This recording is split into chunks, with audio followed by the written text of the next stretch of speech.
श्रीलंका में 37 साल लंबे चले गृहयुद्ध की फांस आज भी उसके गले में अटकी हुई है। साल 2009 में लिट्टे के साथ खत्म हो चुके इस गृहयुद्ध में हुए मानवाधिकार उल्लंघनों के कारण अब संयुक्त राष्ट्र की मानवाधिकार परिषद ने एक ऐसे रेजोल्यूशन को पास किया है जो श्रीलंका को बड़ी मुसीबत में डाल सकता है, यहाँ तक कि श्रीलंका की आर्थिक स्थिति तक खराब कर सकता है।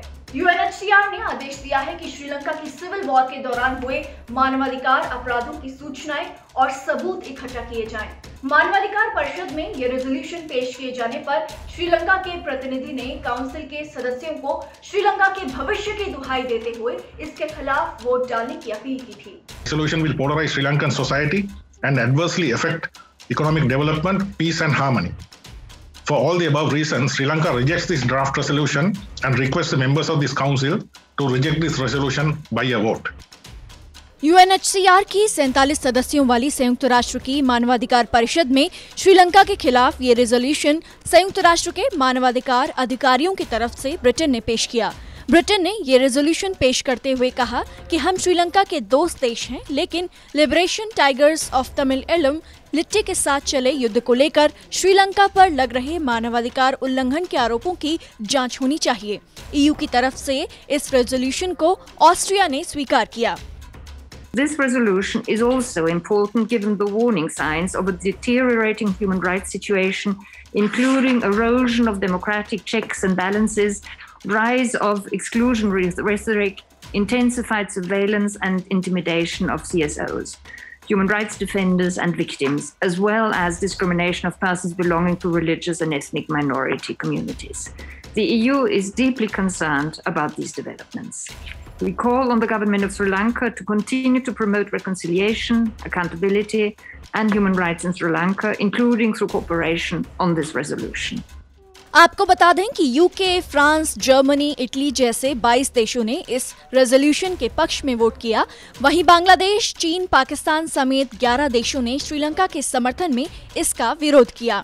इसके साथ ही Bharat, Japan, Indonesia, Nepal, Bahrain जैसे 14 देशों ने इस रेजोल्यूशन पर वोट न करने का फैसला किया। चीन और पाकिस्तान का कहना था कि ये रेजोल्यूशन श्रीलंका के आंतरिक मामलों में दखल है। पाकिस्तान के प्रतिनिधि ने कहा, The draft resolution fails to condemn these crimes unequivocally and shies away from a call for accountability of the LTTE and its sponsors and financiers. Unfortunately, the draft resolution appears to rekindle the sufferings rather than healing the wounds of the people of Sri Lanka.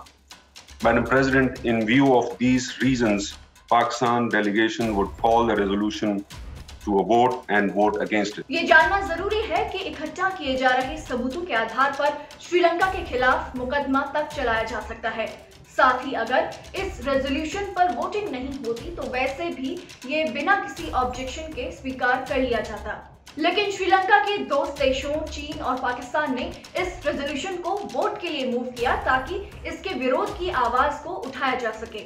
Sri Lanka ने खुद इसे vote के लिए move इसलिए नहीं किया क्योंकि कहीं ना कहीं वो भी ये समझता था कि ये वोट वो हार जाएगा और उसकी अपनी इज्जत खराब हो जाएगी। भारत ने इस रेजोल्यूशन की वोटिंग से बाहर रहने का फैसला तो किया, लेकिन सूत्रों के हवाले से पता चलता है कि भारत भी इसे श्रीलंका का आंतरिक मामला मानता है। साथ ही ये भी पता चला है कि भारत इस तरीके के मामलों में स्पेशल रिपोर्टर्स के रिपोर्ट्स के आधार पर लाए जाने वाले रेजोल्यूशंस के खिलाफ एक रेजोल्यूशन लाने की तैयारी कर रहा है। शायद कश्मीर के मुद्दे पर भारत की तैयारियों में से ये एक है। लेकिन फिलहाल भारत ने जहां एक तरफ श्रीलंका के खिलाफ लाए गए रेजोल्यूशन पर वोटिंग ना करके एक तरफ जहां अपने श्रीलंका से कूटनीतिक संबंधों को साधा है, तो दूसरी ओर श्रीलंका भी समझ रहा है कि तमिलनाडु में भारत के लिए ये एक चुनावी मुद्दा है और तमिल वोटों के लिए अहम है। इस वजह से भारत ने इससे वोटिंग से दूर रहने का फैसला किया है। हालांकि भारत का वोट से दूर रहना भी श्रीलंका के खिलाफ ही गया है मानवाधिकार परिषद में।